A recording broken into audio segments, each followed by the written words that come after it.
Benvinguts, soc la Mar i avui resoldrem els exercicis de l'ESPAU de juny de 2019 sobre oxidació i reducció. El primer ens diu: hem muntat una pila al laboratori emprant una solució concentrada de nitrat de potasi com a pont salí. La reacció redox global que hi té lloc és la següent. El zinc més 2 nitrats de plata dona nitrat de zinc i 2 plates. La primera pregunta que ens fan és que escrivim les semireaccions que es produeixen en cada un dels elèctrodes i especifiquem quin és l'ànode i quin és el càtode. I també, finalment, escrivim la notació de la pila. Doncs primer de tot fixem-nos en les semireaccions. Tenim el zinc i la plata. Tenim el zinc sòlid que s'haurà transformat en zinc 2+. Llavors, pensem on ens falten els electrons per tal que això quedi compensat. Doncs ens falten a la dreta 2 electrons. D'aquesta manera ens quedarà aquí neutre i també neutre a l'esquerra. Veiem que és una reacció d'oxidació, per tant ens estarem trobant davant de l'ànode. Jo, per recordar-ho, el que faig és relacionar que les dues són vocals. En canvi, en la reducció es troben al càtode que de les dues són consonants. Doncs la següent ja sabem que serà la reducció i que es trobarà en el càtode i, per tant, serà la de la plata. Serà, doncs, plata que es transformarà en plata sòlida. En aquest cas, ens fixem que és una reducció, per tant, tinc els electrons a l'esquerra, estem cantant electrons i en necessito sols un electró per tal de donar aquesta plata sòlida. I després, per acabar, ens demana que això ho escrivim amb la notació de la pila. Doncs recordem que el primer de tot el que hem de posar és l'ànode i després el càtode i hem de separar les dues fases. El primer de tot, doncs, tinc el zinc, que està separat de la fase zinc 2+. Això serà l'ànode, separem les dues semireaccions de l'ànode i el càtode amb les dues ratlles i aquí tenim, doncs, la plata més que es transforma en plata sòlida. Doncs aquí tindríem la notació de la pila. També seria correcte si poséssim no només zinc, sinó també nitrat de zinc 2+, o en comptes de la plata poséssim el nitrat de plata. El següent apartat ens demana que raonem cap on es mouran els ions del pont salí i que calculem la força electromotriu de la pila en condicions estàndards, tenint en compte els potencials estàndards de reducció que ens donen a les dades. Doncs per començar ens diuen que utilitzem com a pont salí el nitrat de potasi. Aquest nitrat de potasi estarà dissociat en potasi i nitrat. Llavors tenim ions positius i ions negatius. Cap on es desplacen aquests? Doncs faran un desplaçament per tal de compensar les càrregues que s'estiguin produint degut a les reaccions redox que es produeix en cada un dels elèctrodes. En el càtode el que tenim és que s'està disminuint les càrregues positives. Si estan disminuint les càrregues positives de plata per la reacció que es produeix, doncs el que farem és compensar-ho afegint el potasi, els ions potasi cap al càtode, d'aquesta manera quedarà compensada les càrregues. En canvi, a l'ànode passarà al contrari, estaran augmentant les càrregues positives. Llavors, si augmenten les càrregues positives per tal jo de reduir aquesta càrrega, el que faig és que els ions de nitrat es desplacin cap a l'ànode i així quedi compensat. Per acabar, ens demana la força electromotriu de la pila. Doncs hem de recordar que la força electromotriu estàndard d'una pila es calcula amb els potencials de reducció de la semireacció del càtode menys els potencials de reducció que es produeixen en l'ànode. Llavors, en aquest cas, en el càtode tenim la semireacció de la plata i en l'ànode tenim la semireacció del zinc 2+.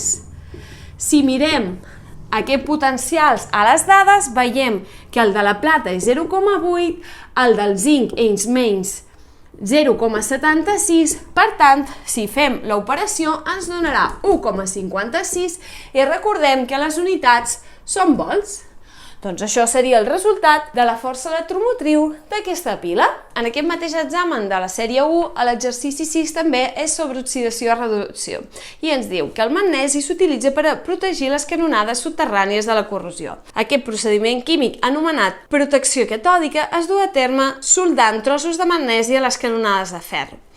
Llavors ens demanen en què consisteix el procés de corrosió d'un metall i que justifiquem per què el magnesi protegeix les canonades de ferro subterrànies. Doncs la corrosió del metall s'entén com a una oxidació degut a una reacció redox que es forma de forma espontània degut a factors ambientals. Ho podríem escriure com a un metall sòlid que es converteix en un ió i dona una certa quantitat d'electrons. Això seria una reacció d'oxidació, que nosaltres anomenarem corrosió quan parlem dels metalls i es forma de forma espontània. Anem ara a justificar per què el magnesi protegeix aquestes canonades de ferro.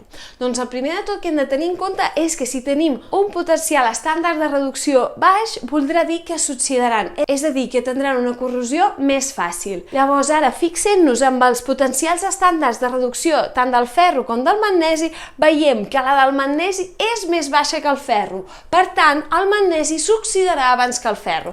Si jo recobreixo i poso aquest magnesi al ferro, doncs aquest tindrà una oxidació, en canvi el ferro no la tindrà i per això l'estarem protegint. En el segon apartat ens demana el següent. Diu, el magnesi metàl·lic es pot obtenir mitjançant l'electròlisi del clorur de magnesi fos. Justifiqueu quina substància gasosa es produeix en l'ànode en aquest procés electrolític. També haurem de calcular quin és el volum d'aquest gas que obtindrem mesurat a 2 atmosferes, 25 graus i si es fa passar un corrent de 2,5 amperes durant 550 minuts a través del clorur de magnesi fos. Doncs primer de tot, per saber quin gas es produirà, anem a veure què tenim a l'electròlit. A l'electròlit tenim clorur de magnesi. Llavors aquest clorur de magnesi estarà ionitzat amb magnesi 2+ i clorurs. A l'ànode es produeix l'oxidació. Per tant, qui s'oxidarà serà el clorur. Per tant, tindrem que el clorur s'oxida a clorur gas i també ens dona 2 electrons. Per tant, el gas que ens estan demanant és aquest clor. Ens produeix clor gasós degut a l'oxidació que es produeix en l'ànode que ve d'aquest electròlit del clorur de magnesi. Llavors, ara el que ens demana és quin volum d'aquest gas obtindrem amb aquestes condicions. Doncs primer de tot el que haurem de fer és calcular quina càrrega està circulant i a través d'aquesta càrrega veure per cada un d'aquests mols d'electrons quants mols de clor s'hauran produït. Comencem. La càrrega, recordem que és intensitat per temps.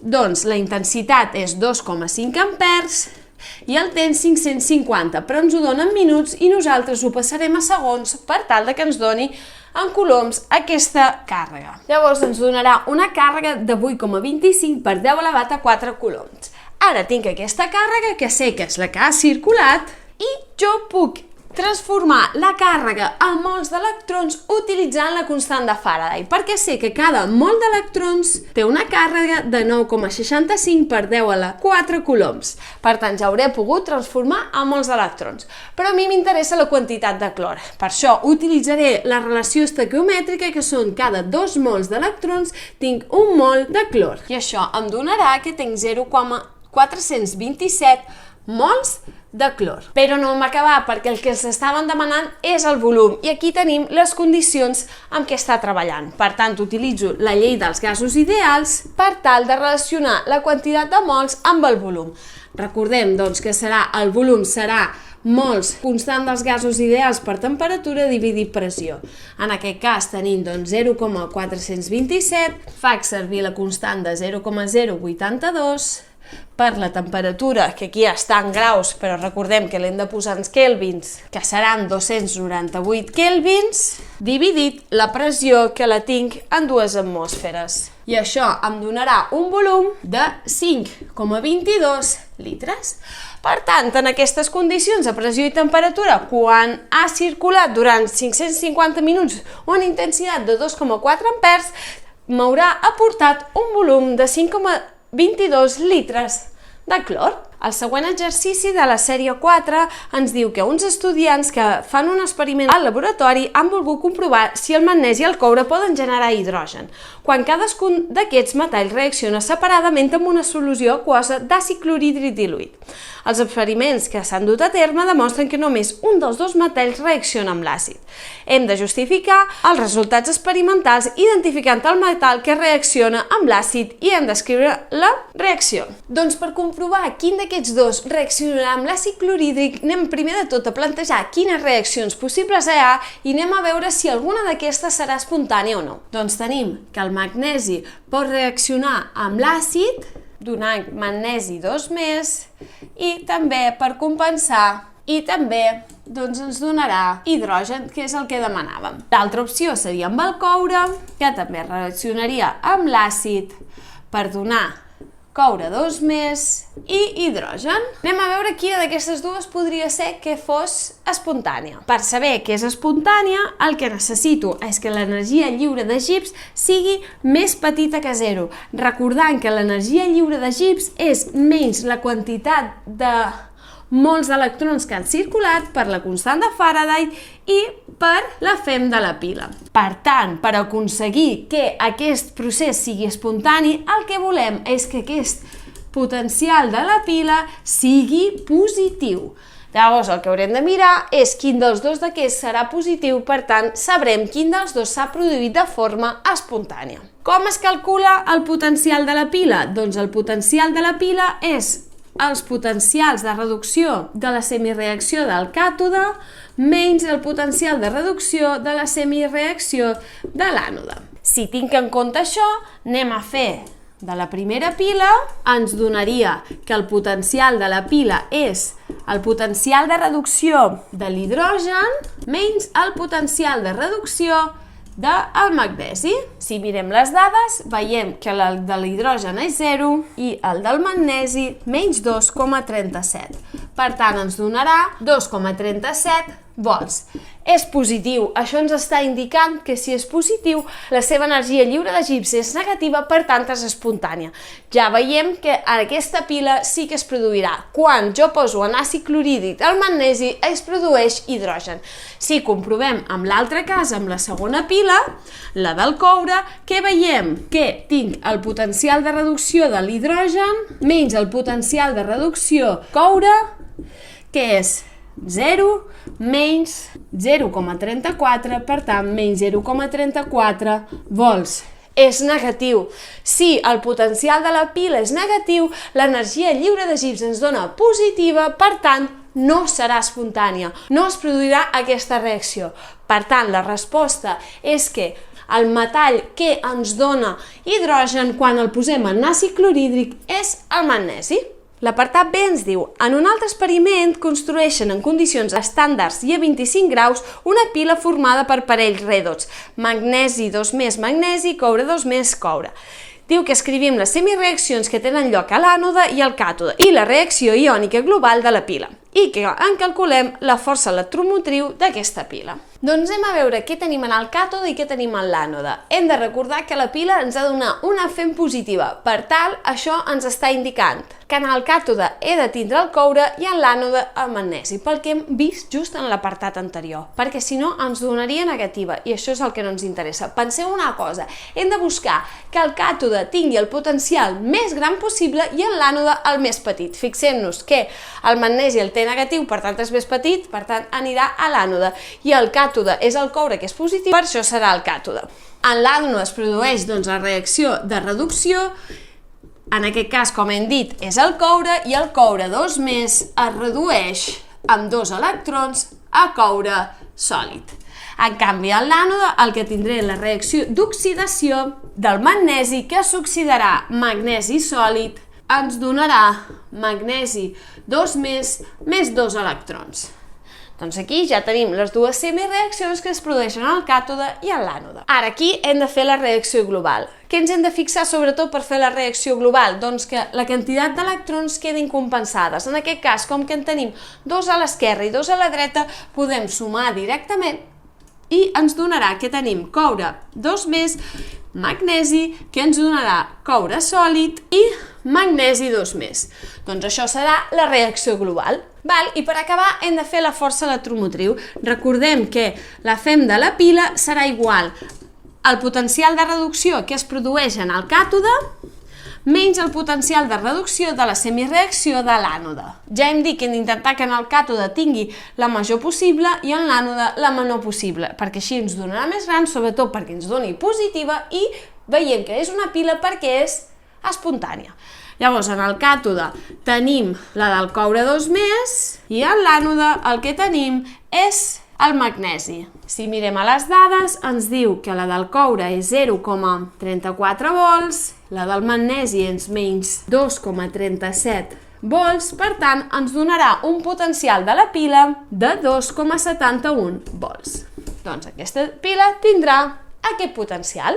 El darrer exercici que també apareix en aquest examen de juny de 2019 ens diu que l'electròlisi de l'aigua es pot efectuar amb un voltàmetre de Hofmann, com es mostra a la figura. Diu que en un dels electròdets s'obté oxigen segons la semireacció de 2 aigües ens dona oxigen, 4 hidrògens i 4 electrons. Ens demana que escrivim la semireacció que té lloc a l'altre elèctrode i indiquem la polaritat de cada un dels elèctrodes.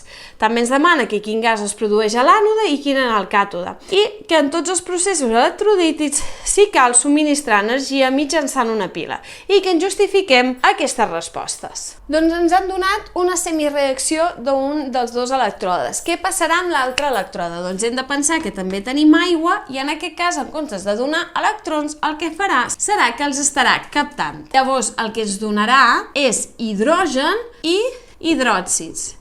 Ara, simplement, el que ens falta aquí és igualar aquesta equació. Veiem que necessito 2 aigües, 2 hidròxids i, per tant, necessito també 2 electrons. Doncs aquesta serà la semireacció que es produeix en l'altre elèctrode. Ara ens demana quina és la polaritat de l'ànode i el càtode. Al ser una electròlisi, l'ànode té una polaritat positiva. En canvi, el càtode tindrà una polaritat negativa. Ara ens demanarà què es produeix en l'ànode i què es produeix en el càtode, és a dir, quina semireacció d'aquestes dues és la que es troba en l'ànode i quina en el càtode. Recordeu que en el càtode es produirà la reducció i, en canvi, en l'ànode l'oxidació. Si és així, quina de les dues és l'oxidació i quina la reducció? Veiem que la primera està desprenent electrons, per tant, això ens està indicant que és una oxidació. Per això, el que es produeix en l'ànode és el gas oxigen. En canvi, què passa en el càtode? Doncs que aquí tenim la reducció. Fixeu que aquí el que fem és captar els electrons. Per tant, el gas que s'estarà produint en el càtode és l'hidrogen. Finalment, ens demana si a tota reacció d'electròlisi ens caldrà una pila. Doncs la resposta és que sí. Per què? Perquè és un procés no espontani. El que necessitarem és aportar a nosaltres aquesta energia elèctrica perquè es produeixi l'electròlisi. Si no aportem nosaltres aquesta energia externa, no es produirà la reacció. En l'apartat B ens diu: el nombre d'Avogadro, que indica el nombre de partícules que conté un mol de partícules, es pot obtenir de manera experimental mitjançant una electròlisi. Al laboratori hem dut a terme una electròlisi d'aigua. Hem subministrat a la cel·la electrolítica un corrent elèctric de 2 ampers durant 60 minuts i hem obtingut 419 mil·lilitres d'oxígens mesurats a una atmosfera i 273 kelvins. Diu que calculem el nombre d'Avogadro. Doncs el que hem de veure primer de tot és quant de mols d'electrons s'han alliberat si hem obtingut un volum de 419 mil·lilitres d'oxígens. Per això, el primer de tot que hem de fer és buscar la quantitat de mols d'oxigen que tenim. Com ho farem? Doncs recordant la llei dels gasos ideals. Si jo vull obtenir el nombre de mols, sé que és pressió per volum dividit constant dels gasos ideals per temperatura. En aquest cas, tinc una atmosfera de pressió, tinc 419 mil·lilitres, que jo ho posaré en litres, és a dir, 0,419 litres, partit R 0,082, constant que em dona l'enunciat, i finalment la temperatura, que hem de recordar que l'hem de posar en kelvins, 73 kelvins. Això ens dona un total de 0,087 mols d'oxigen. Ara ja sé els mols d'oxigen. Ara necessito saber els d'electrons. Ho faig de forma estequiomètrica, recordant que el que hem vist abans, o també ho teniu a la fórmula que ens donen el mateix enunciat, que veig que per cada un mol d'oxigen desprenc 4 mols d'electrons. Per tant, si tinc 0,0187 mol d'oxigen, sé que per cada 1 mol d'oxigen em dona 4 mol d'electrons, per tant tinc 0,049 mols d'electrons. Doncs per un costat ja tinc la quantitat de mols d'electrons que he obtingut. Ara anem a veure quina quantitat de mols d'electrons han circulat a través de la intensitat i el temps que en donen. Llavors, primer de tot calculem la càrrega, recordant que és intensitat per temps, la intensitat són 2 ampers i el temps són 60 minuts, que el passem a segons. Per tant, tenim una càrrega de 7,2 per 10 a la 3 coulombs. Si jo ara tinc aquesta càrrega i sé la relació de la càrrega per cada electró, com em diu l'enunciat, que cada electró té una càrrega de 1,6 per 10 a la menys 19 coulombs. Per tant, m'estarà indicant que han passat 4,5 per 10 a la 22 electrons. Doncs jo ara sé quants electrons han passat i quants mols d'electrons s'han generat. Com que aquestes dues quantitats han de ser les mateixes i jo sé ara aquí nombre d'electrons i mols d'electrons, a través d'aquesta relació puc calcular el número d'Avogadro. Llavors aquest nombre d'Avogadro serà el nombre d'electrons dividit el nombre de mols d'electrons que he obtingut. Per tant, 4,5 per 10 a la 22 dividit 0,0749. I això ens dona 6,01 per 10 a la 23, que és el nombre d'Avogadro. Doncs fins aquí la resolució dels exercicis d'oxidació i reducció de les PAUs de 2019 de Catalunya. Si teniu qualsevol comentari o qualsevol dubte, deixeu-ho, si us plau, aquí a baix. Si us ha agradat el vídeo, poseu un m'agrada, si us agrada el canal, us hi subscriviu i, si us plau, també el compartiu. Moltes gràcies!